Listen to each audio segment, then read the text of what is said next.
अशोकनगर राज्य के छोटे से गांव सुखपुरा में, जहां चारों ओर हरियाली ही हरियाली थी, सुखी राम और दुखी राम नाम के दो जुड़वा भाई रहा करते थे। दोनों दिखने में एक जैसे थे, परंतु स्वभाव में बिल्कुल विपरीत। गांव के लोग उन्हें सुख दुख के नाम से भी जानते थे। दोनों किसान थे, पर उनके कार्य करने के तरीकों में जमीन आसमान का अंतर था। प्रभात की पहली किरण से पहले ही उठकर दुखी राम अपनी खेती में हाथ बंटाने निकल पड़ता। उसके हाथों में जैसे जादू था। जिस खेत में वह बीज बोता, वहां फसल लहलहा उठती। उसके खेतों में सोने सी फसल खड़ी हो जाती थी। दुखी राम मेहनत में विश्वास करता था। उसकी आंखों में प्रगाढ़ स्नेह और चेहरे पर सदैव मुस्कान रहती थी। वहीं दूसरी ओर सुखी राम अपने नाम के विपरीत जीवन में कभी सुखी नहीं था। सूरज ढलने के बाद ही वह खेतों में निकलता, वह भी केवल दिखावे के लिए। उसकी नजर हमेशा दूसरों की संपत्ति पर रहती। अपनी फसल से ज्यादा वह अपने भाई की फसल के विषय में चिंतित रहता।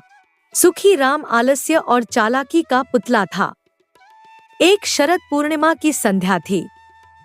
आकाश में चांद पूरी चमक के साथ मुस्कुरा रहा था। सुखी राम अपनी चारपाई पर आराम फरमा रहा था। उसके विचारों का तांता कभी नहीं टूटता। वह सोच रहा था, भगवान ने मेरे साथ कितना अन्याय किया है। नाम दिया सुखी राम, पर सुख कहाँ है मेरे जीवन में। मेरा भाई दुखी राम कहलाता है, पर उसका खेत तो स्वर्ग सा खिलता है। तभी जमुना ताई, जो गांव की प्रौढ़ और तीखी जुबान वाली महिला थी, सुखी राम के आंगन में प्रवेश कर गई। जमुना ताई को देखकर सुखी राम का चेहरा मुरझा गया। वह जानता था कि इस महिला की जुबान और नजर दोनों ही तेज हैं। अरे सुखी राम, तुम यहाँ आराम से लेटे हो, वहाँ तुम्हारा भाई दुखी राम सूरज की धूप में फसल काट रहा है। शर्म नहीं आती तुम्हें? जमुना ताई ने हाथ पर हाथ रखते हुए पूछा। उसकी आवाज में व्यंग्य का स्वर था। सुखी राम ने खड़े होकर नींद से भरी आंखों से जमुना ताई को देखा। अरे जमुना ताई, मैंने तो कल ही सारी फसल काट ली थी। मेरा खेत तो साफ हो चुका है। झूठ बोलने में उसे कोई हिचक नहीं थी। जमुना ताई दबे स्वर में मुस्कुराई। समझ गई, लगता है हर साल की तरह इस बार भी तेरे भाई की फसल तेरी फसल से दुगनी होगी। यह सुनकर सुखी राम के मन में जैसे ज्वाला भड़क उठी।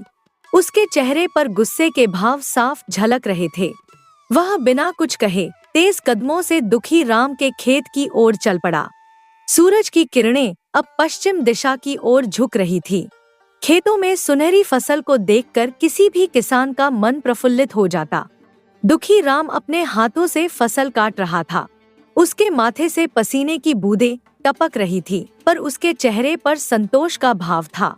अचानक सुखी राम ने आकर दुखी राम का कंधा पकड़ लिया। दुखी राम ने मुड़कर देखा। उसके भाई की आंखों में आग थी। भैया आप? दुखी राम ने आश्चर्य से पूछा। सुखी राम का चेहरा क्रोध से लाल हो गया था। माता पिता ने मेरा नाम सुखी राम रखा था, मगर अपने नाम के अनुसार मैंने अपनी किस्मत उल्टी ही पाई है। उसने अपनी हथेली खेत की ओर इशारा करते हुए कहा। माता पिता के देहांत के बाद मैंने तेरे हिस्से की भी आधी से ज्यादा खेती ले ली, फिर भी समझ में नहीं आता कि मेरी फसल तेरी फसल से कम क्यों उगती है। दुखी राम ने अपने भाई के कंधे पर हाथ रखा। उसकी आंखों में अपार स्नेह था। भैया, फसल तो मेहनत से उगती है, न कि किस्मत से, उसने नम्रता पूर्वक कहा। सुखी राम झटके से अपना कंधा छुड़ाकर वहां से चला गया। उसका मन प्रतिशोध की भावना से भर चुका था। अगले दिन सूर्योदय के समय सुखी राम अभी भी अपनी चारपाई पर ही लेटा हुआ था। उसे अभी भी कल की बात का गुस्सा था। अचानक उसके दरवाजे पर जोर जोर से दस्तक हुई। अब इतनी सुबह सुबह कौन आ गया? सुखी राम ने खींचते हुए कहा। एक तो ये गांव वाले ठीक से सोने भी नहीं देते। उसने अपनी आंखें मलते हुए दरवाजा खोला। सामने एक मोटा व्यक्ति खड़ा था, जिसके साथ दो दुबले-पतले व्यक्ति भी खड़े थे। मोटे व्यक्ति के चेहरे पर एक कृत्रिम मुस्कान थी और उसकी आंखों में चालाकी के भाव थे। अरे सुखी राम, तुमने मुझे पहचाना नहीं? मोटे व्यक्ति ने अपना हाथ सुखी राम के कंधे पर रखते हुए कहा। मैं गांव का महाजन मजूमदार हूँ। तुमने मुझसे 1 महीना पहले 50 स्वर्ण मुद्राएं उधार ली थी, मैं वही वापस लेने आया हूँ। सुखी राम के दिमाग में अचानक एक चालाक योजना आई। वह जानता था कि दुखीराम ने कभी महाजन से मुद्राएं उधार नहीं ली थी। अगर वह अपना नाम दुखीराम बता दे तो वह मजूमदार से बच सकता है। वैसे भी दोनों भाई हुबहू एक जैसे ही दिखते हैं। इस भ्रम का फायदा उठाने का यह एक अच्छा मौका था। अरे मजूमदार भैया, तुम्हें धोखा हुआ है, सुखी राम ने अभिनय करते हुए कहा। मेरा नाम सुखी राम नहीं बल्कि दुखी राम है। मेरा भाई सुखी राम तो सामने वाले घर में रहता है। महाजन मजूमदार गहरी सोच में पड़ गया। उसने अपनी मूंछों को ताव देते हुए कहा, माफ करना दुखी राम, मुझसे गलती हो गई। तुम दोनों भाई जुड़वा हो इसलिए ऐसा हुआ। उसने अपने दोनों साथियों को इशारा किया और तीनों वहां से चले गए। सुखी राम खिलखिलाकर हंस पड़ा। जान बची लाखों पाए, अब मेरा सारा कर्ज दुखी राम चुकाए। महाजन मजूमदार सीधे दुखी राम के घर की ओर बढ़ गया। उसकी आंखों में लालच की चमक थी। वह अपने कर्ज से 1 पाई भी कम लेने को तैयार नहीं था। दुखी राम अपने आंगन में पेड़ों को पानी दे रहा था। जब महाजन मजूमदार ने उसके दरवाजे पर जोर जोर से दस्तक दी तो उसे लगा कि कोई आपात स्थिति हो गई है। क्या है भाई? दुखी राम ने घबराहट में पूछा। दरवाजा तो तू ऐसे पीट रहा है जैसे कि तेरा मेरे ऊपर कोई कर्ज निकल रहा हो। महाजन मजूमदार के चेहरे पर तिरछी मुस्कान आ गई। बिल्कुल सही कहा सुखी राम, 1 महीना होने को आया है। आज तो 50 स्वर्ण मुद्राएं वापस लिए बिना नहीं लौटूंगा, बता दे रहा हूँ। चलो अब निकालो मेरी मुद्राएं। दुखी राम हैरान रह गया। उसके सिर पर जैसे वज्रपात हुआ हो। अरे भाई, तेरा दिमाग तो ठीक है, कहीं तू नशे में तो नहीं है? उसने गुस्से से कहा। रात को भांग के पकौड़े खा के सोया था क्या? मैंने कौन सी मुद्राएं ली हैं तुझसे? महाजन मजूमदार ने अपनी मुट्ठी कसकर दुखी राम की ओर इशारा किया। देखो सुखी राम, 50 स्वर्ण मुद्राओं के लिए अपना ईमान खराब मत करो। और मैंने कोई भांग के पकौड़े नहीं खाए हैं। दुखी राम ने एक गहरी सांस ली। उसने समझ लिया कि यह कोई गलत फहमी है। अरे भैया, मेरा नाम सुखी राम नहीं है बल्कि दुखी राम है।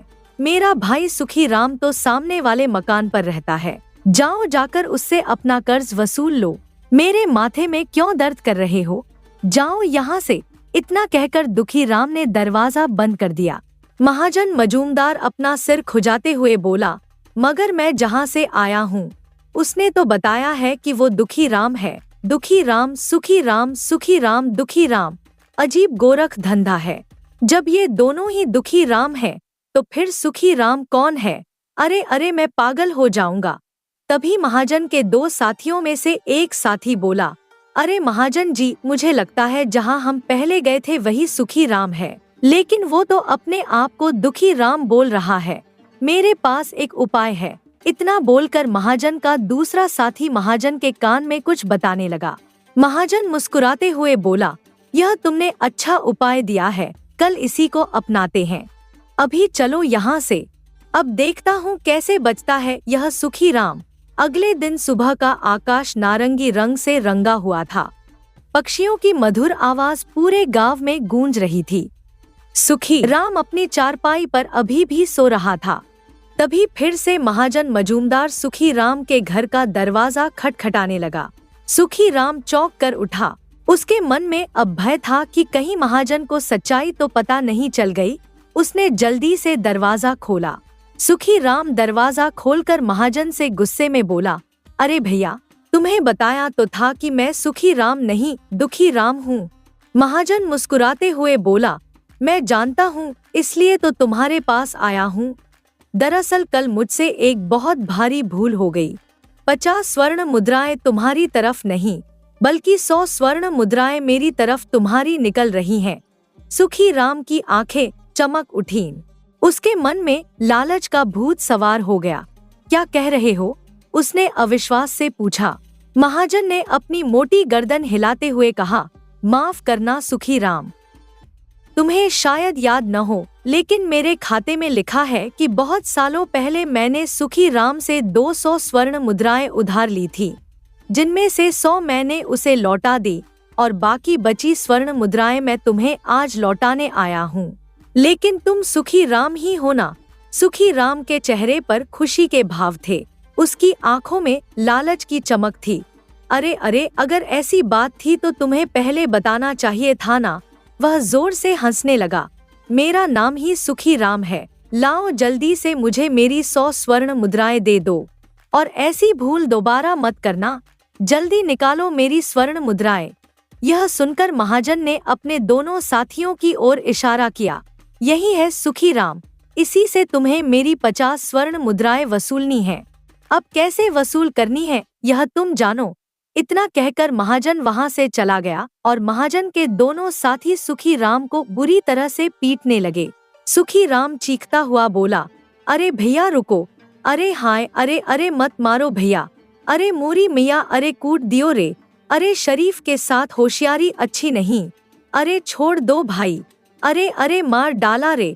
इतना बोलकर सुखी राम ने तुरंत 50 स्वर्ण मुद्राएं उन दोनों को पकड़ा दी। वे दोनों हंसते हुए वहां से चले गए। सुखी राम ने अपने आंसू पोंछे और अपने भाग्य को कोसने लगा। कुछ दिनों बाद की बात है। सुखी राम अपने खेत में हल चला रहा था। सूरज की तीखी धूप उसके शरीर पर पड़ रही थी। पसीने से तरबतर वह अपने भाग्य को कोसते हुए काम कर रहा था। तभी उसका भाई दुखी राम हवा के झोंके की तरह दौड़ता हुआ आया। उसके चेहरे पर खुशी के भाव थे और उसकी आंखों में चमक थी जो दूर से ही दिखाई दे रही थी। भैया भैया, ये देखिए मुझे क्या मिला है, दुखी राम ने उत्साहित स्वर में कहा। सुखी राम ने देखा कि दुखी राम के हाथ में एक चमकदार हीरा था जो सूरज की किरणों में दमक रहा था। अरे यह तो बहुत ही कीमती हीरा है। सुखी राम की आंखें बड़ी हो गईं। यह तुम्हें कहाँ से मिला? दुखी राम ने खुशी से बताया। मैं खेत में हल चला रहा था, तभी मेरी नजर खेत की मिट्टी पर पड़ी। ये उसके नीचे दबा हुआ था। सुखी राम के मन में लालच जाग उठा। उसके दिमाग में एक विचार कौंधा, इसका मतलब वहाँ पर और भी हीरे होंगे। हो ना हो वहाँ पर हीरे की खदान भी हो सकती है। मुझे कुछ तो करना ही होगा। सुखी राम ने गहरी सांस ली और एक योजना बनाई। देखो दुखी राम, एक बात मैंने तुमसे वर्षों पहले छुपाई थी। सुखी राम ने अपना सिर झुकाते हुए कहा। कौन सी बात भैया? दुखी राम ने जिज्ञासा से पूछा। माता पिता के देहांत के बाद मेरे मन में ज्यादा लालच आ गया था और मैंने तुम्हारे हिस्से की जमीन भी हड़प ली थी। सुखी राम ने अभिनय करते हुए कहा। भाई, लेकिन मुझे मन ही मन बहुत पछतावा है उस बात का। दुखी राम ने अपने भाई को ध्यान से देखा। उसकी आंखों में स्नेह था। भैया, मुझे शक तो था, लेकिन मैंने आपसे कभी कोई शिकायत नहीं की। सुखी राम ने अपने भाई के कंधे पर हाथ रखा। लेकिन मैं प्रायश्चित करना चाहता हूँ। क्या तुम मेरी इसमें कोई मदद करोगे? प्रायश्चित मतलब, मैं चाहता हूँ कि तुम मेरे हिस्से के सारे खेत की जमीन ले लो और अपने हिस्से की छोटी सी खेत की जमीन मुझे दे दो। मैं उस छोटे से टुकड़े में खेती करके अपना गुजर बसर करना चाहता हूँ। सुखी राम ने अपनी मौज में ध्यान रखते हुए प्रस्ताव रखा। यह सुन दुखी राम बुरी तरह से चौंक पड़ा। उसने अपने मन में सोचा, समझ गया, ये भैया अपनी हरकत से बाज नहीं आएंगे। बहुत होशियार बनने की कोशिश कर रहे हैं। यह सोच रहे होंगे कि इस तरह के हीरे मेरे खेत में और भी होंगे। दुखी राम ने गुस्से से सुखी राम से कहा। भैया, जब मुझे कोई शिकायत नहीं है तो आप अपनी सारी खेती मुझे क्यों देना चाहते हैं? प्रायश्चित की जरूरत नहीं है। सुखी राम ने जिद करते हुए कहा। नहीं नहीं, मुझे प्रायश्चित करना ही है। तुम मेरी खेती ले लो और मुझे अपनी खेती दे दो। दुखी राम ने अपने भाई की आंखों में देखा। वह उसके इरादे समझ गया था। ठीक है, जैसी आपकी इच्छा, उसने साफ मन से कहा। उस दिन से दुखी राम सुखी राम के खेत में हल चलाने लगा और सुखी राम दुखी राम के खेत की मिट्टी को खोदने लगा। कुछ ही दिनों में सुखी राम ने दुखी राम के खेत की सारी मिट्टी खोद डाली, मगर उसे एक भी हीरा न मिला। हाय हाय, मैं तो लूट गया। हाय, मैं बर्बाद हो गया। मैं तो वहीं पर जाकर दोबारा खड़ा हो गया जहां से चला था। सत्यानाश हो जाए। इस जमीन पर तो एक भी हीरा नहीं है। सुखी राम ने अपना सिर पीटते हुए कहा। तभी वहां पर दुखी राम दौड़ता हुआ हाथों में एक मटका लेकर आ पहुंचा। भैया, भैया, ये देखो मुझे क्या मिला। दुखी राम की आवाज में खुशी थी। सुखी राम ने देखा कि वो मटका स्वर्ण मुद्राओं से भरा था। उसकी चमक इतनी तेज थी कि सुखी राम की आंखें चौंधिया गईं। अरे, यह मटका तो स्वर्ण मुद्राओं से भरा हुआ है। सुखी राम की आंखें बड़ी हो गईं। उसके मुंह से लार टपकने लगी। यह तुम्हें कहाँ मिला भाई? दुखी राम ने मटके को धीरे से जमीन पर रखते हुए कहा, मैं आपके खेत में हल चला रहा था कि तभी जमीन खोदते हुए कोई चीज अटक गई। जब मैंने खोद कर देखा तो मुझे यह स्वर्ण मुद्राओं से भरा हुआ मटका मिला। सूर्य की धूप में चमकती स्वर्ण मुद्राएं देख सुखी राम के हृदय में जलन की आग भड़क उठी। उसके मस्तिष्क में विचारों का तूफान मचा हुआ था। वह बरसों से मेहनत से भागता आया था, केवल सुख और आराम की चाह में, मगर जिंदगी उसे सिर्फ दुख ही दे रही थी। और यहाँ उसका भाई जिसका नाम दुखी था, सुख की बरसात में नहा रहा था। सुखी राम के चेहरे पर क्रोध की लालिमा छा गई। उसकी भौहें तन गईं और आवाज कर्कश हो गई। बस बहुत हो गया। वह चिल्लाया, हम दोनों एक ही माता पिता की संतान हैं। तुम्हारा नाम दुखी राम है और मेरा नाम सुखी राम है, फिर भी तुम भाग्य के इतने धनी हो। आखिर क्यों? आखिर क्यों? दुखी राम ने अपने भाई की आंखों में देखा। वहां उसे ईर्ष्या और द्वेष दिखाई दिया। उसने शांत स्वर में उत्तर दिया, भैया, क्योंकि मैं मेहनत करता हूँ और आप केवल बैठे बैठे सुखी होने के सपने देखते रहते हो। दुखी राम की सीधी सच्ची बात सुनकर सुखी राम गहरी सोच में डूब गया। वह अपने भीतर झांकने लगा, अपने व्यवहार का विश्लेषण करने लगा। कुछ क्षणों के बाद उसने अचानक बोलना शुरू किया, जैसे उसे जीवन का महत्वपूर्ण रहस्य मिल गया हो। देखो, मैं समझ गया कि तुम्हारा भाग्य केवल तुम्हारे नाम की वजह से ही प्रबल है। सुखी राम ने अपनी उंगली हवा में लहराते हुए कहा, मतलब? दुखी राम ने अविश्वास से पूछा, मतलब यह कि आज से मेरा नाम दुखी राम है और तुम्हारा नाम सुखी राम है। सुखी राम ने जोश में आकर घोषणा की। दुखी राम अपने भाई की मूर्खता पर हैरान था। अरे, ये क्या पागलपन है भैया? नाम बदलने से भाग्य नहीं बदलता। वह समझाने की कोशिश करने लगा, लेकिन सुखी राम की जिद बढ़ चुकी थी। नहीं, अब चाहे मेरा भाग्य बदले या ना बदले, मैं अपना नाम आज से दुखी राम रखता हूँ और तुम्हारा नाम सुखी राम रखता हूँ। उसने अपने हाथ हवा में लहराते हुए कहा। दुखी राम ने अपने भाई की तरफ देखा।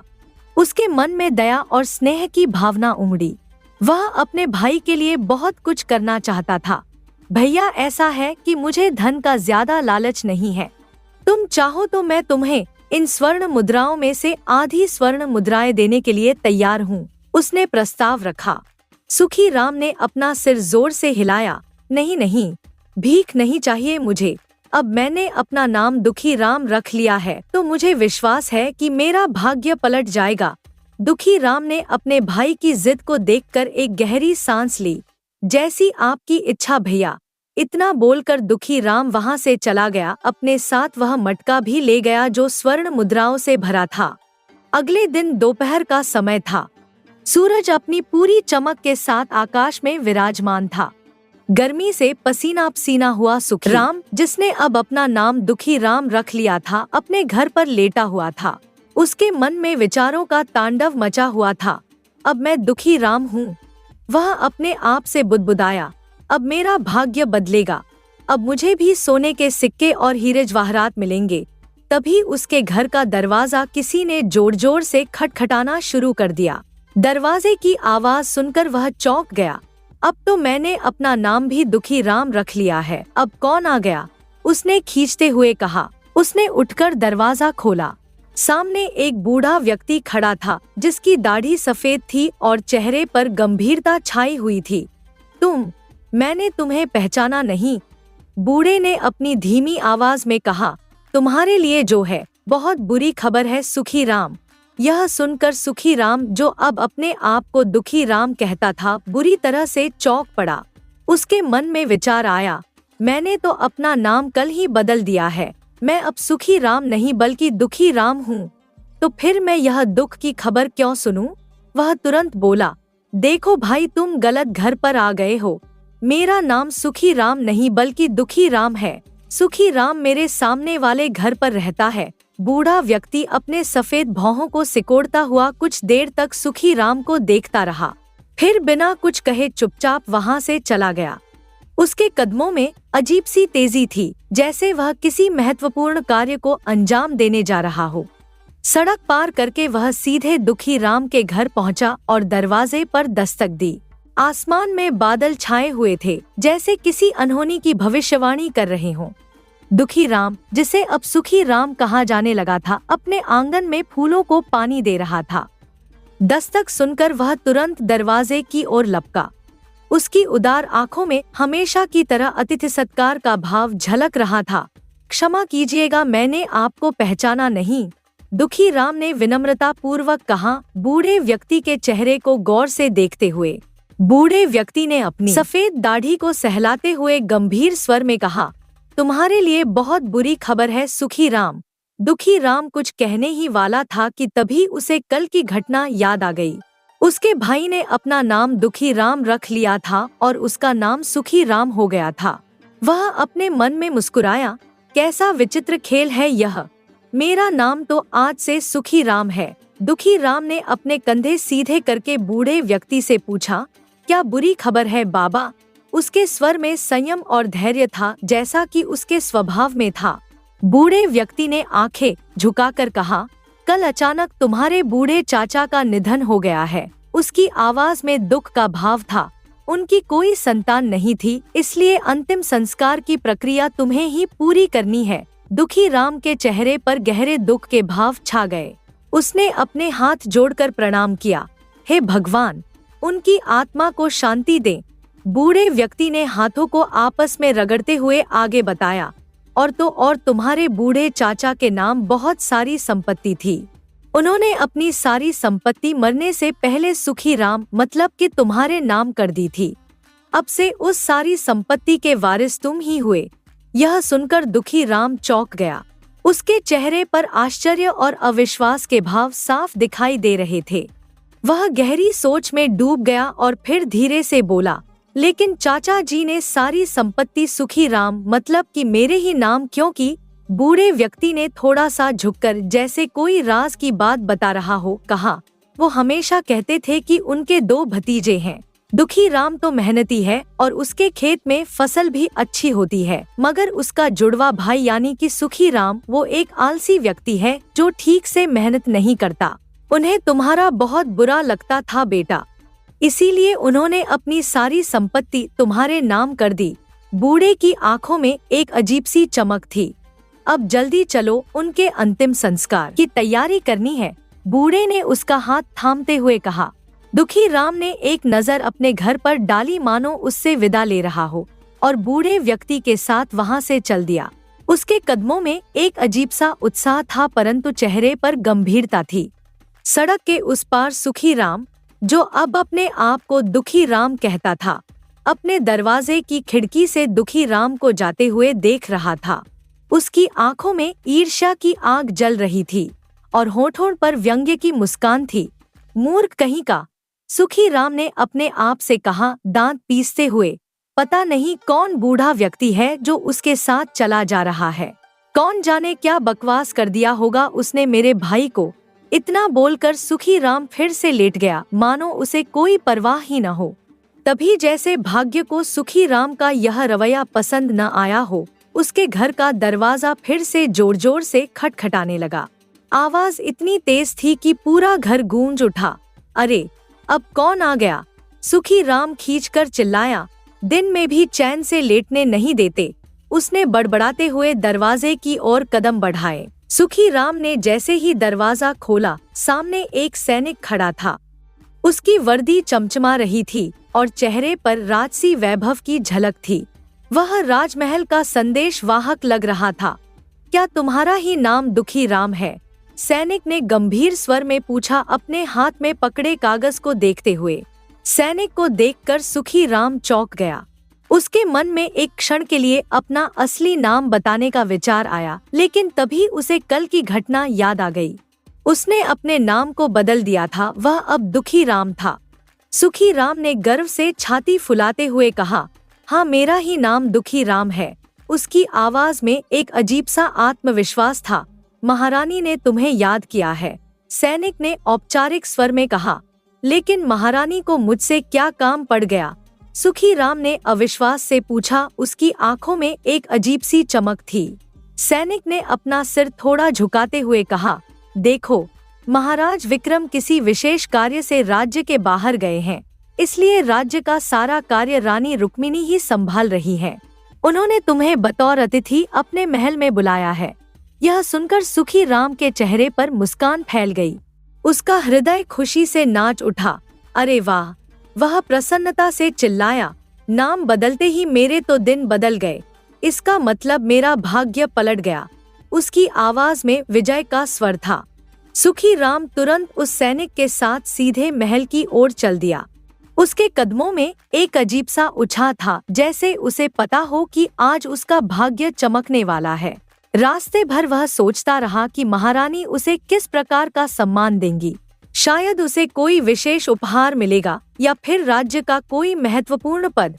महल पहुंचते ही सुखी राम की आंखें चौंधिया गईं। महल का वैभव अद्भुत था। चमचमाते फर्श, सोने चांदी के झूमर और महंगे पर्दे देखकर वह विस्मय में डूब गया। दरबार में पहुंचने पर उसने देखा कि वहां पहले से ही कुछ किसान और ग्रामीण खड़े हुए थे। उनके चेहरों पर चिंता के भाव थे। रानी रुक्मिणी अपने सिंहासन पर विराजमान थी। उनकी आंखों में राजसी तेज था और चेहरे पर गंभीरता। वे सुखी राम की ओर गौर से देखने लगी, जैसे उसके अंदर तक झांक रही हों। तुम्हारा ही नाम दुखी राम है? रानी ने स्पष्ट और दृढ़ स्वर में पूछा। उनकी आवाज पूरे दरबार में गूंज उठी। सुखी राम ने अपना सिर झुकाकर हाथ जोड़ते हुए कहा, हाँ महारानी जी, मेरा ही नाम दुखी राम है। उसके स्वर में विनम्रता थी, परंतु आंखों में लालच की चमक थी। मुझे सूचना मिली है कि तुम्हारे खेत में राज्य की सबसे अच्छी फसल होती है। क्या यह सत्य है? रानी ने पूछा। उनकी आवाज में एक अजीब सा संदेह था। सुखी राम ने अपने मन में सोचा, ये मूर्ख रानी भी मुझे दुखी राम ही समझ रही है, क्योंकि दुखी राम के खेत की फसल राज्य में सबसे अच्छी होती है। लगता है वह मुझे उपहार में कोई विशेष इनाम देगी। आपने बिल्कुल सही सुना महारानी, सुखी राम ने गर्व से छाती फुलाते हुए कहा। उसकी आवाज में अहंकार झलक रहा था। सुखी राम ने इतना कहा ही था कि तभी रानी रुक्मिणी के चेहरे पर अचानक क्रोध के भाव उभर आए। उनकी आंखें लाल हो गईं और आवाज कठोर हो गई। उन्होंने अपनी ओर खड़े सैनिकों की ओर इशारा करते हुए कहा, इसे मेरी तरफ से 10 कोड़े मारे जाए। यह सुनकर सुखी राम पूरी तरह से डर गया। उसके चेहरे का रंग उड़ गया और शरीर कांपने लगा। यह आप क्या कह रही है महारानी? उसकी आवाज लड़खड़ा गई। रानी रुक्मिणी ने सिंहासन से उठते हुए अपना हाथ आगे बढ़ाते हुए कहा, बिल्कुल सही कह रही हूँ। तुम्हारी फसल सबसे अच्छी होती है, मगर तुमने अभी तक लगान नहीं चुकाया। उनकी आवाज में राजसी गुस्सा था। राज्य कोष खाली हो चुका है। तुम्हें 10 वर्षों का लगान चुकाना होगा, और अब तक जो तुमने लगान नहीं चुकाया उसकी सजा के तौर पर तुम्हें 10 कोड़े मारे जाएंगे। रानी रुक्मिणी का आदेश सुनकर सैनिक तुरंत आगे बढ़े और सुखी राम को पकड़ लिया। उन्होंने उसे दरबार के बीच में ले जाकर खड़ा कर दिया और उसके कपड़े उतार दिए। फिर उन्होंने उस पर कोड़े बरसाने शुरू कर दिए। हाय हाय, छोड़ दो मुझे! सुखी राम दर्द से चीखने लगा। मैं तो सुखी राम हूँ, मेरा कोई कसूर नहीं है, यह गलती है। कोड़े सुखी राम की पीठ पर पड़ते रहे और वह दर्द से कराहता रहा। उसके शरीर पर लाल लाल निशान पड़ गए और आंखों से आंसू बहने लगे। वह अपने आप से बोला, हाय रे मेरा उल्टा भाग्य! जब भी पहाड़ खोदता हूँ हिस्से में चूहिया ही निकलती है। ये क्या हो रहा है मेरे साथ? कुछ ही देर में सुखी राम अधमरासा होकर जमीन पर लेटा हुआ था। उसकी पीठ खून से लथपथ थी और चेहरे पर दर्द के भाव थे। रानी रुक्मिणी ने अपने सिंहासन से उठकर सुखी राम के पास आकर कहा, जाओ जाकर 10 वर्ष के लगान का इंतजाम करो, नहीं तो। उनकी आवाज में धमकी थी। नहीं तो क्या महारानी जी? सुखी राम ने आंखों में आंसू भरकर डरते हुए पूछा। नहीं तो लगान ना चुकाने पर तुम्हें राज्य में सबके सामने फांसी पर लटका दिया जाएगा। रानी ने कठोर स्वर में कहा। यह सुनकर बेचारा सुखी राम रोता हुआ अपने घर की ओर चल दिया। उसका शरीर दर्द से टूट रहा था और मन पछतावे से भरा हुआ था। मैंने क्या कर दिया अपने साथ? वह बुदबुदाता रहा। मेरा नाम बदलने से क्या होगा? भाग्य तो वही रहेगा। सूरज डूबने को था और आकाश में लालिमा छा गई थी। सुखी राम अपने घर पहुंचा और दुख से भरा हुआ अपने बिस्तर पर लेट गया। उसकी पीठ पर लगे घाव जल रहे थे और आंखों से आंसू बह रहे थे। वह अपने भाग्य को कोसने लगा और सोचने लगा कि उसके साथ ऐसा क्यों हो रहा है। तभी अचानक उसके कमरे में किसी के कदमों की आहट हुई। सुखी राम ने मुड़कर देखा तो वहां उसका भाई दुखी राम खड़ा था। उसके चेहरे पर चिंता के भाव थे और आंखों में स्नेह। भैया, आप ठीक तो हैं? दुखी राम ने चिंतित स्वर में पूछा, अपने भाई की ओर बढ़ते हुए। सुखी राम ने अपनी आंखें पोंछी और कराहते हुए बैठने की कोशिश की। अब तू क्यों आया है यहाँ? अपनी नई संपत्ति का आनंद ले। उसकी आवाज में कड़वाहट थी। दुखी राम ने अपने भाई के पास बैठते हुए धीरे से कहा, भैया, चाचा जी ने सारी संपत्ति आपके नाम कर दी थी, परंतु आपने तो अपना नाम ही बदल दिया। उसकी आवाज में कोई शिकायत नहीं थी बल्कि एक अजीब सा प्यार था। और आपके चेहरे पर यह दर्द कैसा? दुखी राम ने अपने भाई की पीठ पर पड़े घावों को देखकर पूछा, आपके साथ क्या हुआ? यह सुनकर सुखी राम फूट फूट कर रोने लगा। उसके आंसू धारा बन गए और हृदय में जो कड़वाहट थी वह पिघलने लगी। मेरा तो भाग्य ही उल्टा है छोटे, उसने बीच बीच में हिचकियां लेते हुए कहा। सुखी राम रोते हुए सारी घटना बताने लगा, कैसे वह महल गया, कैसे रानी ने उसे सजा सुनाई और कैसे 10 कोड़े मारे गए। उसने यह भी बताया कि अगर वह 10 वर्षों का लगान नहीं चुकाता तो उसे फांसी पर लटका दिया जाएगा। अब मुझे तेरी बात समझ आ गई है छोटे, सुखी राम ने अपने भाई का हाथ थामते हुए कहा। नाम बदलने से भाग्य नहीं बदलता। उसकी आवाज में पछतावा और अफसोस था। दुखी राम ने अपने भाई के कंधे पर हाथ रखते हुए स्नेह से कहा, भैया, आप चिंता मत करो, 10 वर्षों का लगान मैं चुका दूंगा। उसकी आवाज में आत्मविश्वास था। सुखी राम ने आश्चर्य से अपने भाई की ओर देखा। तू ऐसा क्यों करेगा? उसने पूछा। उसकी आवाज में अविश्वास था। दुखी राम ने मुस्कुराते हुए कहा, क्योंकि आप मेरे भाई हैं भैया, और भाई भाई के लिए ही होता है। फिर उसने गंभीर होकर आगे कहा, भैया, भाग्य केवल उसी का बदलता है जो दूसरों की खुशहाली देखकर खुश होता है, जो किसी से ईर्ष्या नहीं करता और अपनी सच्ची मेहनत और लगन से अपने कार्य को पूरा करने का प्रयास करता है। दुखी राम ने फिर अपने भाई के सामने झुकते हुए कहा, चाचा जी ने सारी संपत्ति आपके नाम की है, इसीलिए उसके मालिक आप ही हुए। उसके चेहरे पर कोई दुख नहीं था बल्कि एक अजीब सा संतोष था। अपने भाई की बात सुनकर सुखी राम की आंखों से फिर से आंसू बहने लगे, लेकिन इस बार वे आंसू पछतावे और शर्म के थे। वह अपने भाई को देखता रहा, जिसने हमेशा उसके लालच और स्वार्थ को माफ किया था, जिसने हमेशा उसके साथ खड़े रहने का वादा किया था। मैं कितना मूर्ख था छोटे, सुखी राम ने अपना सिर झुकाते हुए कहा। तूने हमेशा मुझे माफ किया और मैंने हमेशा तेरा बुरा चाहा। उसकी आवाज में एक अजीब सा पछतावा था। दुखी राम ने अपने भाई को गले लगाते हुए कहा, भैया, सब भूल जाइए। अब हम दोनों मिलकर खेती करेंगे और राज्य का लगान भी चुकाएंगे। मैं आपके घावों पर मरहम लगा देता हूँ, सब ठीक हो जाएगा। सुखी राम मुस्कुराने लगा और उस दिन के बाद वह सुधर गया। उसने अपना नाम वापस सुखी राम रख लिया और अपने भाई के साथ मिलकर खेती करने लगा। उसने अपने लालच और स्वार्थ को त्याग दिया और दूसरों की खुशी में अपनी खुशी खोजने लगा। समय बीतता गया और सुखी राम और दुखी राम की खेती फलती फूलती रही।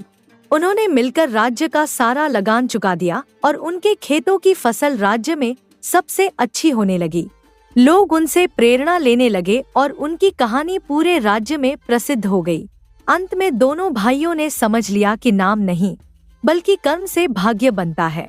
सच्ची मेहनत, ईमानदारी और दूसरों के प्रति प्रेम से ही जीवन सफल होता है। और इस प्रकार सुखी राम और दुखी राम की कहानी एक ऐसी कहानी बन गई जिसे लोग पीढ़ियों तक याद रखेंगे और जिससे वे सीखेंगे कि भाग्य केवल उन्हीं का साथ देता है जो दूसरों के लिए जीते हैं। अगली कहानी। बरसात के मौसम में जब आसमान में बादलों की आमद होती तब गांव में एक विशेष दृश्य देखने को मिलता था। सूरज ढलने के समय जब अधिकतर लोग अपने घरों की ओर लौट रहे होते, एक व्यक्ति अपने खेत के किनारे खड़ा आसमान को निहारता दिखाई देता। उसकी आंखें बारिश के आगमन का अनुमान लगाने में इतनी पारंगत थी कि गांव के लोग अपनी फसलों के भविष्य के बारे में जानने के लिए उसी की ओर देखते थे। वह व्यक्ति था रघु, एक साधारण दिखने वाला लेकिन असाधारण प्रतिभा से संपन्न किसान। मझोले कद का, गेहुआ रंग, हमेशा एक पुराना लेकिन साफ धोती कुर्ता पहने और माथे पर चिंतन की रेखाएं लिए रघु अपने छोटे से खेत में ही अपना पूरा जीवन बिता देना चाहता था। उसकी पत्नी सुमित्रा उसके विपरीत थी, चंचल और बातूनी लेकिन दिल की उतनी ही नेक जितना उसका पति। जब भी गांव में कोई मुसीबत आती, सुमित्रा का घर सबसे पहले खुलता। अपनी थोड़ी सी संपत्ति के बावजूद वह कभी किसी को खाली हाथ नहीं लौटाती थी। सुनो रघु, आज आसमान में क्या दिख रहा है? सुमित्रा ने एक शाम उससे पूछा जब वह लंबे समय से आकाश की ओर टकटकी लगाए खड़ा था। रघु ने गहरी सांस ली। देख रहा हूँ सुमित्रा, पूरब से काले बादल आ रहे हैं और हवा में नमी है।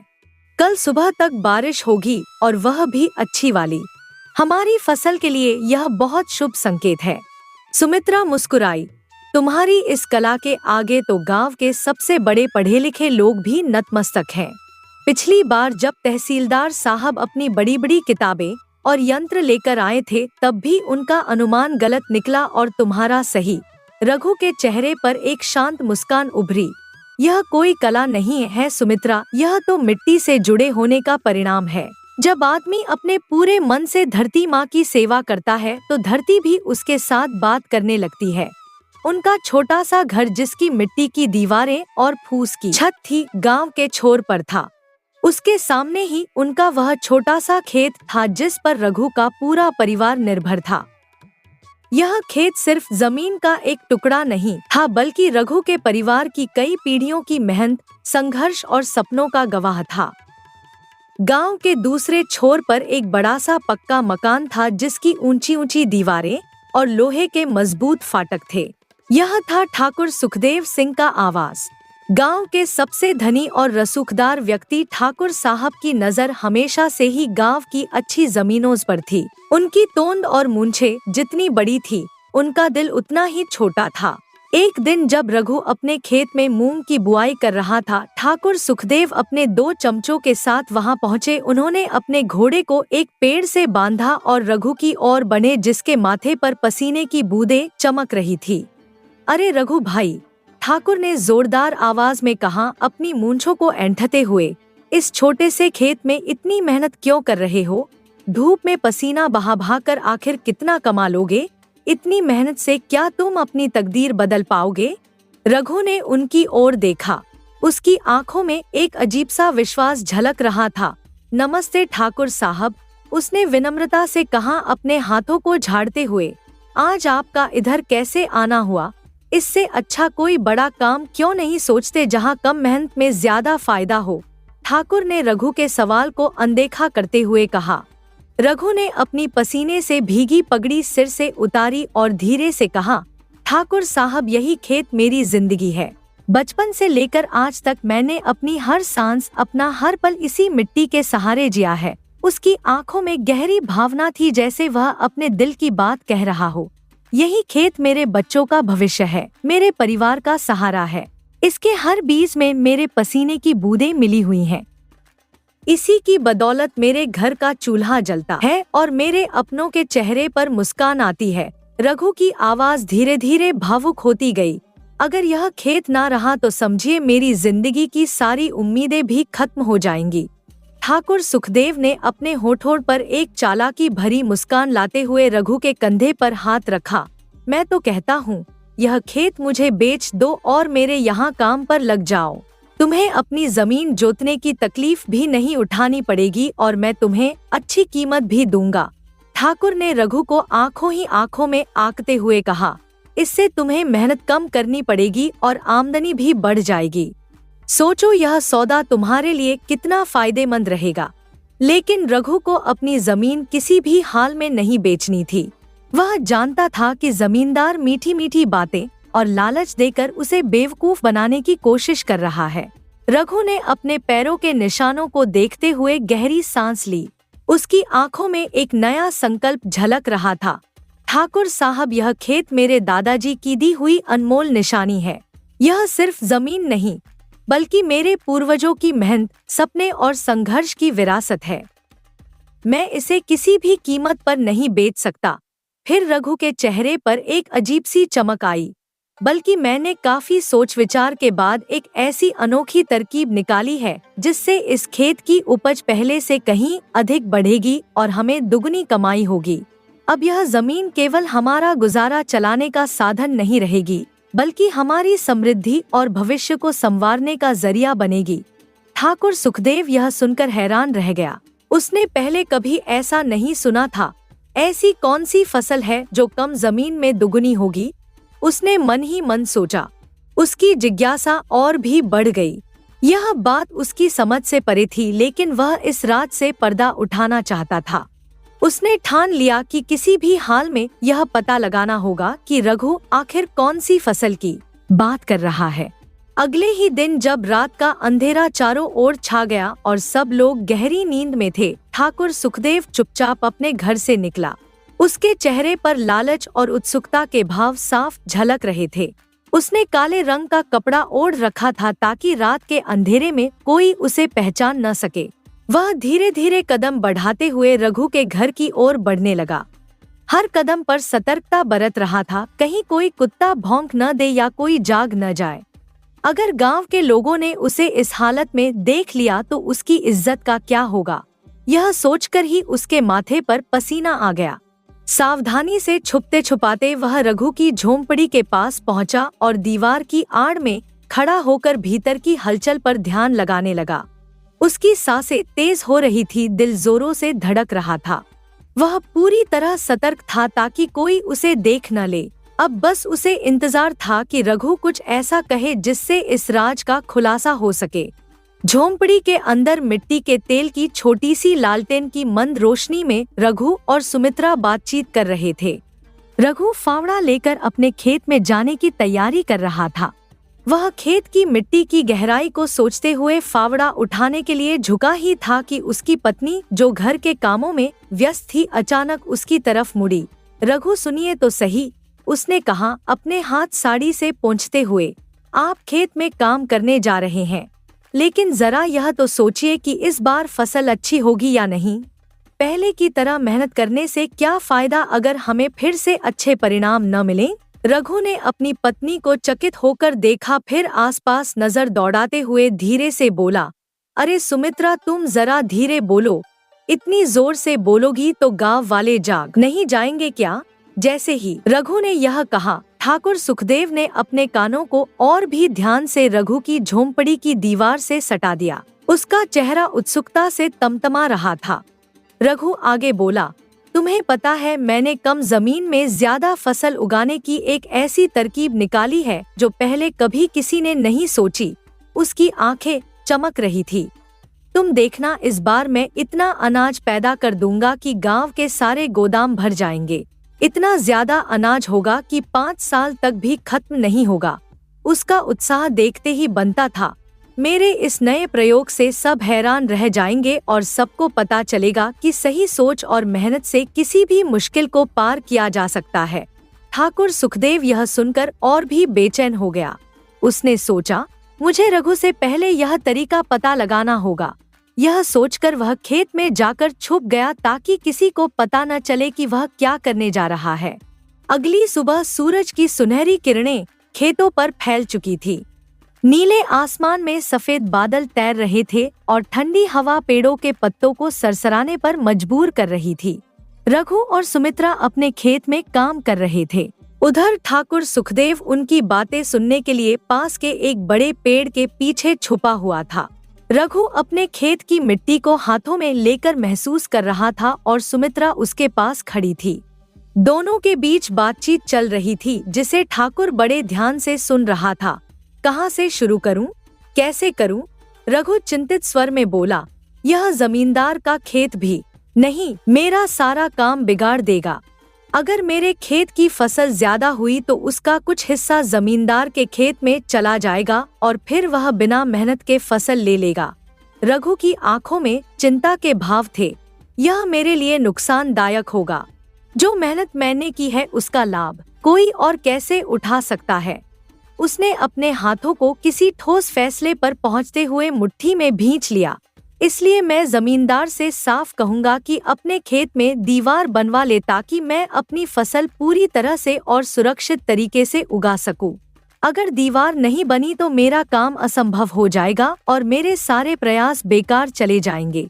रघु ने दृढ़ स्वर में कहा, मुझे अपने खेत में काम करने का पूरा हक है और इसका ध्यान रखना जमींदार की जिम्मेदारी है। जमींदार यह बात सुनकर मन ही मन बुदबुदाया।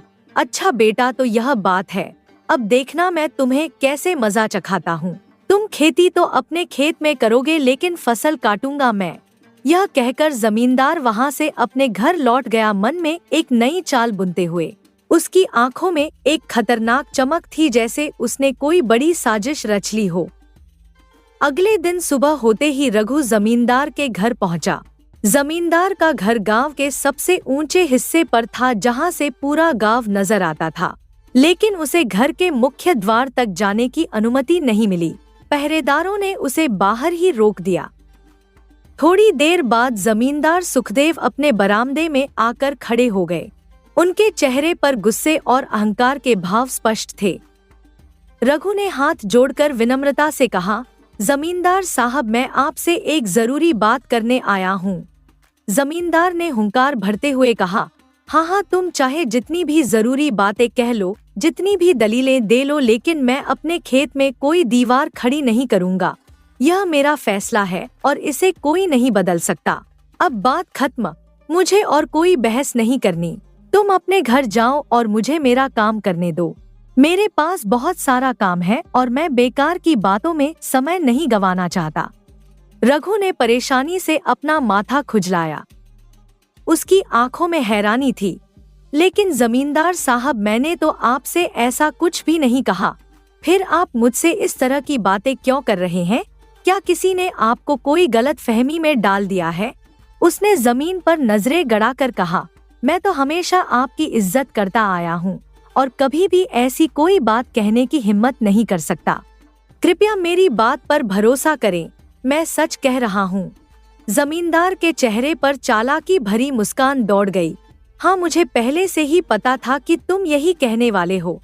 तुम्हारे चेहरे के हाव भाव और तुम्हारी बातें साफ बता रही है कि तुम्हें खुद भी यकीन नहीं हो रहा कि इतनी दुगनी फसल तुम्हारे छोटे से खेत में कैसे हो सकती है। उसने अपनी मूंछों को ऐंठते हुए आगे कहा, तुम्हारे पास खेत भी सीमित है और इतनी ज्यादा उपज का हिसाब उसमें बैठ नहीं रहा। यही वजह है कि तुम मेरे पास आए हो ताकि इस गुत्थी को सुलझा सको और पता लगा सको कि आखिर यह सब कैसे हुआ। रघु वहां से निराश और थका हुआ अपने घर लौट गया। दिन भर की घटनाओं को सोचते हुए वह अपने छोटे से आंगन में आकर बैठ गया। उसके चेहरे पर चिंता के भाव थे, लेकिन आंखों में एक अजीब सी चमक भी थी, जैसे उसके दिमाग में कोई नई योजना आकार ले रही हो। इधर जैसे जैसे रात का अंधेरा गहराने लगा, जमींदार सुखदेव की बेचैनी भी बढ़ती गई। अंततः उसने अपना फावड़ा उठाया, चारों ओर सतर्क नजर डाली और धीरे धीरे अपने खेत की ओर बढ़ने लगा। उसकी चाल में एक अजीब सा संकल्प था, मानो वह किसी गुप्त योजना को अंजाम देने जा रहा हो। सुनसान रात में उसके कदमों की आहट और भी स्पष्ट सुनाई दे रही थी। अब देखना मेरा कमाल, उसने अपने आप से कहा एक शैतानी मुस्कान के साथ। मैं रघु के खेत की मेड़ को धीरे धीरे काटकर आगे बढ़ा दूंगा ताकि रघु को इसका जरा भी अंदाजा न हो। जब वह अपनी जमीन पर फसल लगाएगा तो अनजाने में मेरे खेत के हिस्से में भी बीज बो देगा और उसकी मेहनत का फायदा मुझे भी मिलेगा। जमींदार के चेहरे पर संतोष झलकने लगा। इस चालाकी से न तो उसे शक होगा न ही उसे किसी नुकसान का एहसास होगा और मैं बिना कोई मेहनत किए उसकी फसल का लाभ उठा सकूंगा। यह कहकर जमींदार पूरी रात अपने खेत में जुटा रहा। वह बिना रुके अपनी मेड़ को धीरे धीरे पीछे खिसकाता गया ताकि अपनी जमीन का कुछ हिस्सा रघु के खेत के दायरे में मिला सके। रात भर की मेहनत के बाद जब सूरज की पहली किरणें धरती पर पड़ी तो वह थककर वहीं बैठ गया, लेकिन उसकी आंखों में संतोष साफ झलक रहा था। अगली सुबह जब रघु और सुमित्रा अपने खेत पर काम करने के लिए निकले तो वे रास्ते भर आने वाले दिन के काम की बातें करते रहे। सुबह की सुनहरी धूप उनके चेहरों पर चमक रही थी और हवा में एक अजीब सी ताजगी थी। जैसे ही वे अपने खेत में पहुंचे, सुमित्रा ने चारों ओर नजर दौड़ाई और अचानक ठिठक गई। उसने गौर से खेत की मेड़ को देखा और फिर परेशान होकर बोली, रघु देखो तो, हमारी जमीन की मेड़ पहले यहाँ थी लेकिन अब आगे बढ़ गई है। यह जमींदार की कोई चाल तो नहीं? रातों रात वह हमारी जमीन को अपने खेत में मिलाने की कोशिश तो नहीं कर रहा? रघु ने मेढ़ को ध्यान से देखा। उसके चेहरे पर एक अजीब सी मुस्कान आ गई। उसकी आंखों में चमक और भी तेज हो गई। हाँ सुमित्रा, लग तो मुझे भी यही रहा है। फिर अचानक उसका स्वर बदला। उसमें एक नया उत्साह था। लगता है भगवान ने मेरी सुन ली। अब हमारी किस्मत बदलने वाली है। इस बार फसलें और भी भरपूर होंगी। सुमित्रा ने हैरानी से अपने पति को देखा। क्या मतलब रघु? जमींदार हमासे जमीन हड़पने के लिए चाले चल रहा है और आप खुश हो रहे हो? रघु ने अपनी पत्नी के कंधे पर हाथ रखते हुए समझाया। पिछले साल थोड़ी मुश्किलें आई थी, लेकिन अब जो भी काम करेंगे वह सफल होगा। खेतों में बीज बोते हैं और साथ ही दुआ करते हैं कि भगवान का आशीर्वाद हमेशा हमारे साथ रहे। इस बार फसल इतनी होगी कि गांव वाले भी हैरान रह जाएंगे। सुमित्रा को अभी भी पूरी बात समझ नहीं आ रही थी, लेकिन अपने पति के उत्साह को देखकर उसने भी थोड़ा हौसला बटोर लिया। चलो जल्दी से बीज बो देते हैं ताकि समय रहते फसल तैयार हो जाए और हमें अच्छे दाम मिले। रघु और उसकी पत्नी दोनों मिलकर बीज बोने लगे। उनके चेहरों पर पसीना चमक रहा था, लेकिन आंखों में आशा की किरण थी। पूरे खेत में बीज बोने के बाद वे फसल होने का इंतजार करने लगे। इसी तरह कुछ महीने बीत गए। रोज सुबह उठकर रघु अपने खेत पर जाता, उसकी देखभाल करता और शाम को थक हार कर लौटता। उसकी मेहनत रंग लाने लगी थी। जब फसल तैयार हुई तो धान की फसल सोने जैसी चमक रही थी।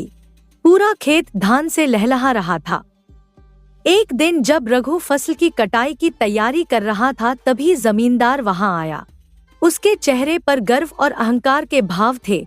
रघु जरा रुको भाई, जमींदार ने ऊंची आवाज में कहा। इतनी जल्दी भी क्या है? रघु ने अपना काम रोका और जमींदार की ओर देखा। उसके चेहरे पर कोई भाव नहीं था, जैसे वह पहले से ही इस मुलाकात की उम्मीद कर रहा हो। जमींदार आगे बोला, अपनी छड़ी से खेत की मेड़ की ओर इशारा करते हुए, क्या तुम्हें पता है जिस खेत में तुम फसल लगा रहे हो उस खेत की बढ़ी हुई जगह मेरी है? रघु ने हैरानी का नाटक करते हुए कहा। क्या बात करते हैं जमींदार साहब, मैंने तो आपसे कभी कोई जगह मांगी ही नहीं, फिर आप क्यों मेरे ऊपर एहसान जताने की कोशिश कर रहे हैं? आपने अपने ही खेत की मेड़ को काटकर जगह बढ़ा दी, लेकिन मैंने तो इसकी कोई मांग ही नहीं रखी थी। आखिर आपने ऐसा क्यों किया? क्या यह दिखाने के लिए कि आप बड़े दिल वाले हैं, या इसके पीछे कोई और मकसद छुपा हुआ है? जमींदार के चेहरे पर हैरानी के भाव उभरे। उसे लगा कि रघु उसकी चाल समझ गया है। रघु देखो, मुझे यह सारी बातें उतनी गहराई से नहीं मालूम, जमींदार ने अपना रुख बदलते हुए कहा। लेकिन एक बात साफ है, यह जो बढ़ी हुई जगह तुम देख रहे हो वह अब मेरी है।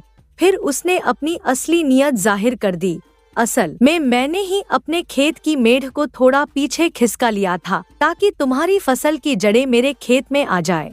इससे मुझे भी तुम्हारी मेहनत का कुछ लाभ मिल सकेगा। आखिर जब तुम्हारी फसल बढ़ेगी तो उसकी जड़ें मेरे खेत की मिट्टी से भी पोषण लेंगी और इस तरह मुझे भी फायदा मिलेगा। इसलिए अब यह हिस्सा मेरा ही हुआ ना? रघु के चेहरे पर अब आत्मविश्वास भरी मुस्कान थी।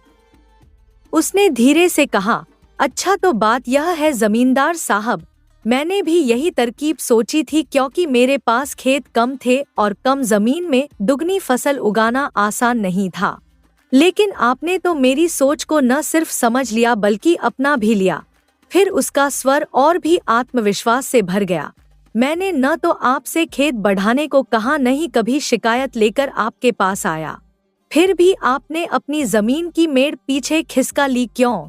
उसने सीधे जमींदार की आंखों में देखते हुए कहा, याद रखिए जमींदार साहब, जहाँ तक मेड़ है वहाँ तक आपका खेत, उससे आगे नहीं। इसलिए इस फसल पर आपका कोई हक नहीं बनता। समझ गए ना? रघु की इस आश्चर्यजनक बात से जमींदार सुखदेव के चेहरे का रंग उड़ गया। वह समझ गया कि वह खुद ही रघु की चाल में फंस गया था। दिन गुजरते गए और गेहूं की बुवाई का समय आ गया। इस बार एक अजीब बात हुई। रघु ने अपने खेत में हल नहीं चलवाया। गांव के सभी लोग इस बात से हैरान थे और चर्चाएं होने लगी कि शायद रघु अपने खेत की देखभाल ठीक से नहीं कर रहा है। एक दिन जमींदार सुखदेव फिर से रघु के घर पहुंचा। अब उसका व्यवहार पहले से थोड़ा नरम हो गया था, लेकिन उसकी आंखों में अभी भी लालच की चमक थी। गेहूं की बुवाई का समय तेजी से निकलता जा रहा है। जमींदार ने चिंता जताते हुए कहा, लेकिन तुमने अब तक अपने खेत में हल तक नहीं चलवाया। अगर समय रहते तुमने खेत की जुताई और बुवाई नहीं की तो याद रखना, फसल उगने का मौका हाथ से निकल जाएगा। फिर उसने रघु को डराने की कोशिश की। जब सभी के खेत सुनहरी बालियों से लहलहा रहे होंगे तब तुम हाथ मलते रह जाओगे। बिना मेहनत किए अन्न की उम्मीद मत रखना, वरना भूखों मरने की नौबत आ जाएगी। रघु ने शांति से जमींदार की बातें सुनी, फिर धीरे से मुस्कुराते हुए बोला, मालिक मैं क्यों भूखा मरूंगा? मेरे पिताजी का खेत है ना, वह मुझे कभी भूखा नहीं मरने देगा। जमींदार की आंखें चौड़ी हो गईं। कैसे? रघु की आंखों में एक रहस्यमयी चमक थी। उस खेत में एक ऐसा वरदान है जो जब तक रहेगा तब तक मैं कभी भूखा नहीं रहूंगा। चाहे दुनिया में कैसी भी मुसीबत आ जाए, मेरे पिताजी का खेत हमेशा मेरा सहारा बनेगा। उसकी मिट्टी में बरकत है, उसकी फसलों में दुआएं हैं और उसके अन्न में मेरे पिताजी का आशीर्वाद है। जब तक वह खेत रहेगा मैं कभी भूखा नहीं मर सकता। वरदान? कैसा वरदान? जमींदार के चेहरे पर हैरानी और जिज्ञासा के भाव थे। रघु ने मुस्कुराते हुए कहा, भला मैं क्यों बताऊं यह सब आपको, आप तो बस जाओ यहाँ से। रघु की इस आश्चर्यजनक बात से जमींदार के सिर में फिर से दर्द होने लगा। उसे यकीन ही नहीं हो रहा था कि रघु जैसी सीधी सादी शक्ल वाला इंसान इतनी अजीब और रहस्यमयी बातें कर सकता है। जमींदार कुछ सोचते हुए रघु के घर से तो निकल गया, लेकिन उसके मन में सवालों का तूफान उमड़ रहा था। उसे इस बात की जिज्ञासा हो गई थी कि आखिर रघु और उसकी पत्नी के बीच किस तरह की बातें होती हैं। यही सोचकर जमींदार ने एक चालाकी भरी योजना बनाई। वह ज्यादा दूर नहीं गया, बल्कि रघु के घर के पास ही एक घने पेड़ के पीछे जाकर छिप गया। वहां से उसने अपना ध्यान रघु के घर की ओर लगा दिया और बेसब्री से शाम होने का इंतजार करने लगा। धीरे धीरे सूरज डूबने लगा, चारों ओर हल्का अंधेरा छाने लगा और चिड़ियों की चहचहाहट भी धीरे धीरे कम होने लगी। अब वह समय आ गया था जब रघु और उसकी पत्नी दिन भर के कामों से निपटकर आपस में बैठकर बातें करने वाले थे। जमींदार ने अपनी सांसें रोक ली और कान लगाकर उनकी बातचीत सुनने की कोशिश करने लगा। घर के अंदर रघु और उसकी पत्नी बैठकर आपस में बात कर रहे थे।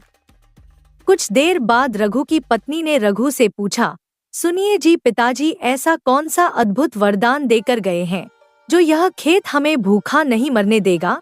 जब से उन्होंने हमें छोड़ा है तब से हमने इस खेत में हल तक नहीं चलाया, बीज तक नहीं डाला, फिर भी आप कह रहे हैं कि यह खेत हमें कभी भूखा नहीं रहने देगा। आखिर इसमें ऐसा क्या रहस्य छिपा है जो हमें समझ नहीं आ रहा? सुमित्रा की आंखें जिज्ञासा से भरी थी।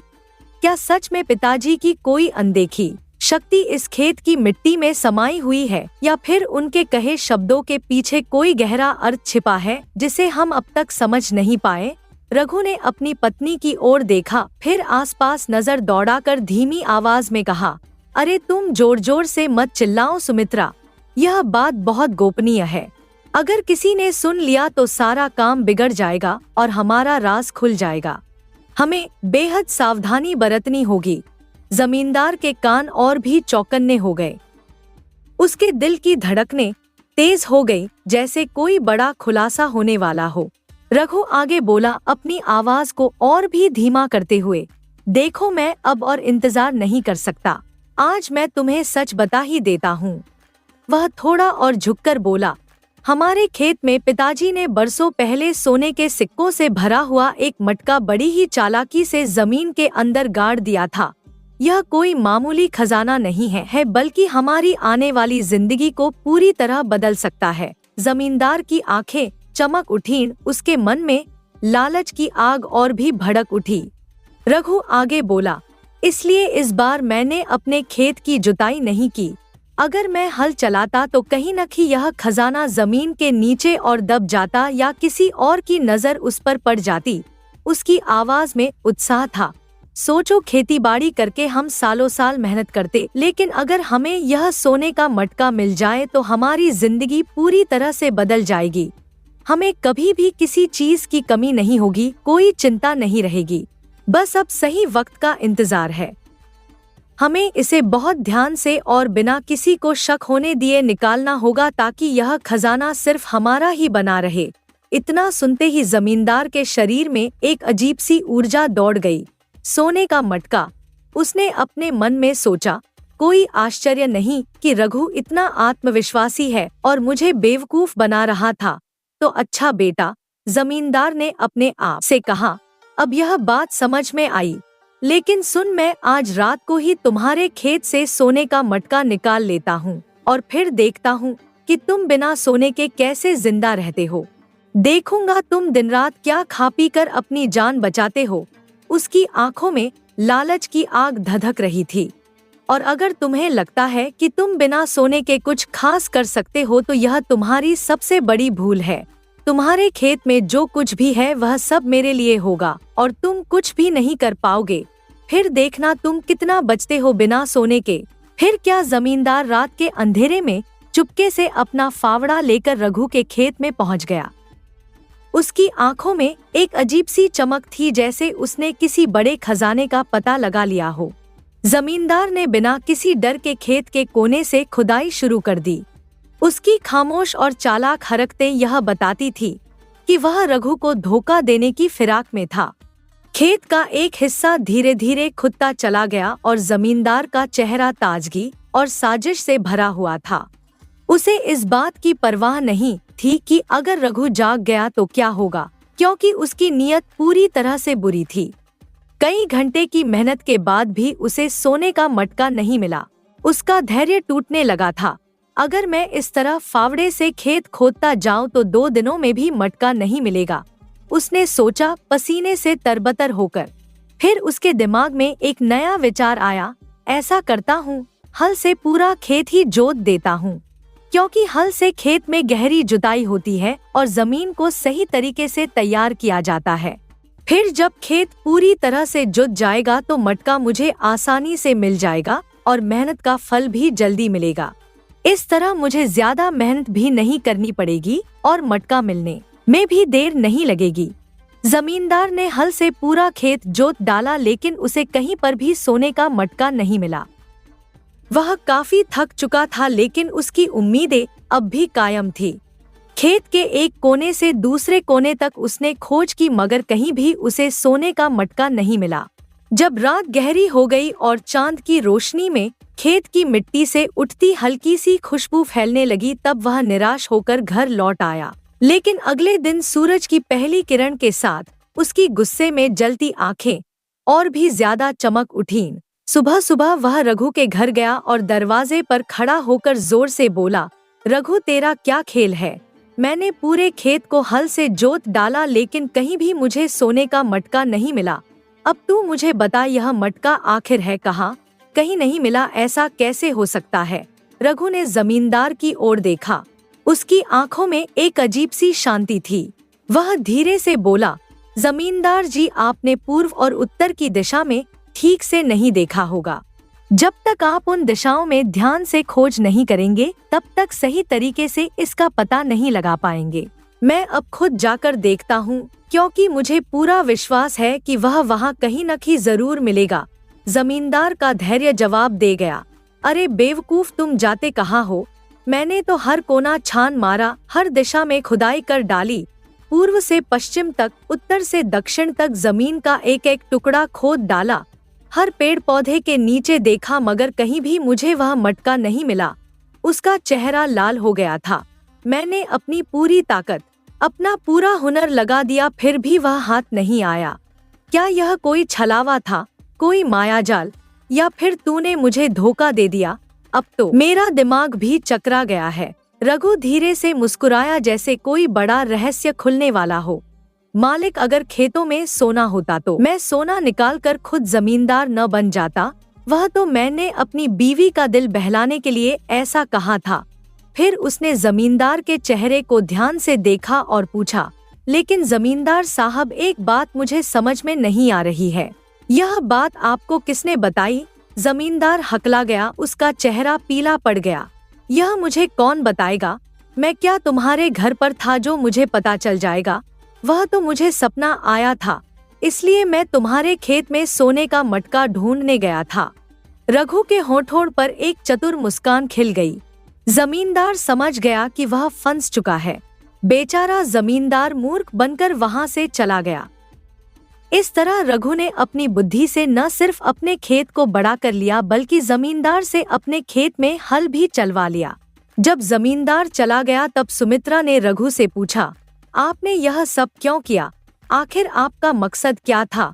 रघु ने मुस्कुराते हुए कहा, सुमित्रा देखो, इस दुनिया में लालच से बड़ी कोई कमजोरी नहीं होती। जमींदार हमेशा से ही दूसरों की मेहनत पर पलने वाला आदमी रहा है। मैंने सोचा क्यों न इसके लालच का ही इस्तेमाल इसके खिलाफ किया जाए। सुमित्रा ने अपने पति के कंधे पर हाथ रखा। लेकिन सोने के मटके की कहानी, वह तो सिर्फ एक चाल थी। रघु ने उत्तर दिया, मैं जानता था कि जमींदार हमारी बातें चुपके से सुन रहा है।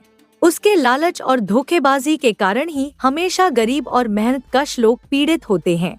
मैंने उसकी बुराई का जवाब बुराई से नहीं, बल्कि अपनी बुद्धि से दिया है। रघु ने दूर क्षितिज की ओर देखते हुए कहा, असली सोना जमीन के अंदर गड़ा हुआ नहीं है, बल्कि हमारी मेहनत और लगन में है।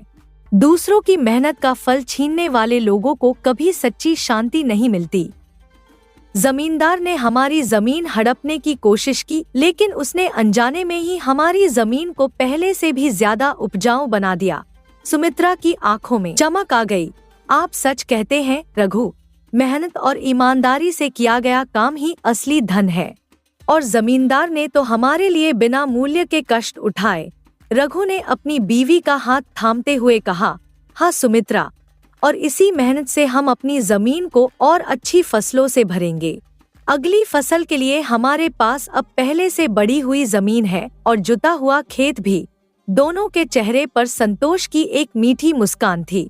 रघु की चतुराई न सिर्फ उनके परिवार के लिए लाभदायक साबित हुई, बल्कि यह एक सीख भी थी कि बिना मेहनत के कुछ नहीं मिलता, न धन, न सम्मान, न ही आत्मसंतुष्टि। गांव के लोग जब भी इस कहानी को याद करते तो उन्हें रघु की बुद्धिमत्ता पर गर्व होता। यह कहानी पीढ़ियों तक याद रखी गई कि कैसे एक साधारण किसान ने अपनी चतुराई से जमींदार जैसे शक्तिशाली और चालाक व्यक्ति को मात दी थी। एक दिन जमींदार ने रघु से पूछा, रघु मुझे बताओ, तुम्हारी इतनी बुद्धि कहाँ से आती है? कोई गुरु है तुम्हारा या कोई किताब पढ़ी है तुमने? रघु ने विनम्रता से उत्तर दिया, जमींदार साहब, मेरी पाठशाला यह खेत है, मेरे गुरु मेरे पूर्वज हैं, और मेरी किताब इस धरती की मिट्टी है। जो इसकी एक एक बूंद से प्यार करता है, उसे यह मिट्टी अपना सर्वस्व दे देती है। सोना तो जमीन के अंदर नहीं, बल्कि हमारी मेहनत में छिपा है, जिसे कोई चुरा नहीं सकता। जमींदार ने रघु की ओर सम्मान से देखा। शायद पहली बार उसे किसी साधारण किसान की बुद्धिमत्ता का एहसास हुआ था। इस घटना के बाद गांव में कहते हैं कि जमींदार का व्यवहार भी बदल गया। उसने लोगों की जमीन हड़पना छोड़ दिया और अपनी जमीन पर खुद मेहनत करके खेती करने लगा। और रघु वह अब भी हर शाम सूरज ढलने के समय अपने खेत के किनारे खड़ा आसमान को निहारता है, बारिश का अनुमान लगाता है और अपनी मिट्टी से प्यार करता है, क्योंकि वही उसका असली सोना है, जिसकी एक एक कण में उसकी मेहनत और पसीने की कीमत छिपी है। चतुराई, मेहनत और ईमानदारी से जीवन के हर क्षेत्र में सफलता पाई जा सकती है। लालच और धोखेबाजी का रास्ता भले ही आसान लगे, लेकिन अंत में हार उसी की होती है।